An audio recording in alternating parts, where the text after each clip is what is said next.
Drones have been quite popular in recent years. You can get a nice one without spending a lot of money. Wait, we're talking about those remote-controlled flying machines, not the bigger ones used by scientists to study stuff. Those are pretty costly. But how do they work? It's all hidden in physics. Sit back and watch to know all the details. First up, how is the drone controlled? Drones can normally be operated by using a remote control or a transmitter. Yes, just like the ones we use for gaming or those toy remote controls with joysticks and buttons that serve numerous functions. While more professional models can be quite overwhelming to control, it may take more time for the person to utilize its full functionality. No matter how complex the drone is, the user still has to use the left and right sticks with their thumbs to control the movement. And the best thing is, most of the models usually come with the same set of functions and features. All the operator needs to do is to push or pull the sticks to make the drone move up or down and left or right.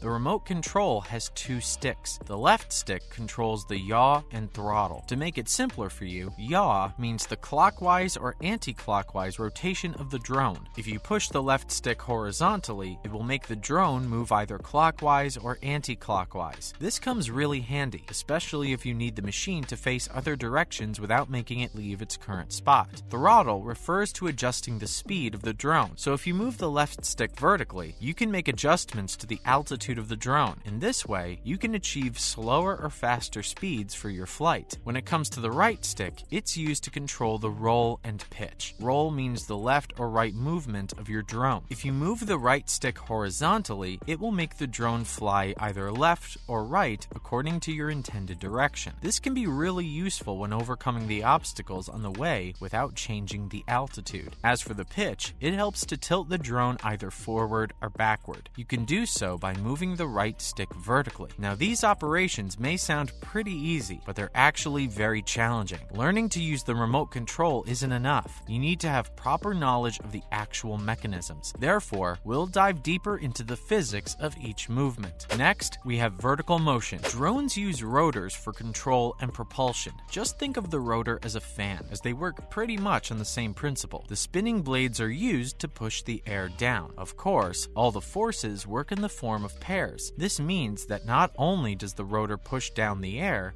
also acts on the rotors in upward direction. This is the main idea behind the lift, which involves controlling the upward and downward forces. The faster the rotors get spinned, the greater the lift will be, and vice versa. Now, vertical motion of the drone comes down to three things. It can either climb, hover, or descend. In order to hover, the net thrust of the drone's rotors should be equal to the gravitational force bringing it down. For the beginners, it's important to practice. You can do so by lifting the drone a few feet above the ground and holding it there as gradually as you can. We know it'll be tedious at first, as it requires a lot of concentration, but practicing will definitely improve your skills. But what about moving up, which is called the climb? The answer is simple. Just increase the speed of the four rotors so that there's almost zero upward force that is greater than the weight. Yes, you can decrease it a bit afterwards, but this will result in three forces acting on the drone: the weight, air drag, and thrust. So you'll still need the thrusters to have more force or thrust than just for hovering. To make it sound even easier, you can slowly push the left stick and the remote upwards and watch the drone lift. All you need to do is to keep it in place and then gradually climb it to higher levels. But remember, you don't have to move it sideways or forwards for now. We'll get to that later. For descending, you need to do the exact opposite of what we've just discussed. Simply reduce the speed of the rotors so the downward forces help pull it down. You can do so by pushing the throttle or the left stick down this time until the drone reaches the ground. Easy, right? And now for rotating. Another key operation that you must be familiar with is rotating the drone using the yaw control on the left stick. Let's just say that you've launched the drone and it's hovering. Now what you need to do is to slowly twist the left stick on the control either left or right until the drone faces you. Many people find it challenging at first because they have to pay a lot of attention to the drone's position, especially where its front and back are, but practice makes it much easier. Let's get a little more practical here. In order to help you fly the drone no matter which direction it's facing, just imagine that you're inside the drone and flying it. This is how the professionals use their expertise to stay focused, no matter how difficult the drone is with all those turns and spins. This also helps them to visualize realize how they should control it to get all those award-winning aerial photographs. Don't worry, if you still don't get it right on the 5th try, some people fail even on their 10th attempt. But what matters most is that you'll gradually become used to directing the behavior of the drone. Next, how to go forwards and sideways. What's the difference between moving the drone backward and forward? There's none, because it works symmetrically. The same goes for the side-to-side motion. Basically, the drone is exactly like a car, where either of the sides can be taken forward. This indicates that explaining how to go forward also shows how to go backwards or to the other side. But how can you get the drone in the forward position? You can do so by increasing the rotating of the 2 rear rotors or decreasing the speed of the first 2 rotors. This will result in the thrust force being equal to the weight, which will make the drone stay in the same vertical level. Also, because one of the rear rotors spins counterclockwise while the other spins clockwise, the increasing rotation of these rotors will generate zero angular momentum. Okay, we know it gets a little tricky over here with these scientific terms. Let's make it easier for you. When you increase the speed of the back rotors, the greater force from the back will make it rotate forward. And obviously, for moving backwards, increasing the speed of front rotors will thrust it in the backward direction. Now we have the cameras. Some of the latest versions come with a built-in camera on board. It allows the pilot to monitor the drone without the need to be in direct sight of it. You can see this feature is a game changer. It can easily allow the users to see and access hard-to-reach areas. This can be useful when it comes to search and rescue situations. And because of the complex engineering that goes into building these drones, the pilots don't really have to worry about things like thrust, propulsion, and other intricacies. They can simply enjoy the act of flying them. Now, thanks to these ultra-responsive characteristics of this machine, experts can even race them over high-speed obstacles, which will only be enhanced with the introduction of 5G. So there's no doubt that drones are versatile devices that can use wireless technology to do various tasks ranging from capturing videos to emergency assistance. And as the technology continues to evolve around the world, their use is only going to keep increasing from here. And finally, using a computer. By now, you've probably noticed that every movement in this flying machine can be accomplished by managing the spinning rate of one or more rotors. To do this, all you need is a controller that can adjust the voltage of each motor. That shouldn't be too hard to set up, right? But just imagine you've a drone with 4 controllers. Each motor power level would require its own controller. You can guess that it would be really difficult to manage the power of each motor manually. Don't worry, there's a solution to this too. If you have some kind of computer controlling system, you can simply press the joystick with your finger and let the computer do the work. You can further increase the ease and stability of the flight by using a gyroscope and accelerometer, only by making small adjustments to the power of each rotor. And if you can add a GPS system, you can pretty much get rid of the human involvement. So you can see that learning to fly a drone can be pretty easy if you just let the computer system do all the work. But it's still great to learn the science behind it. That's a wrap for this video. Have you ever tried flying a drone? Share your experience with us in the comments below. Make sure to give this video a thumbs up and subscribe to the channel for more exciting videos like this.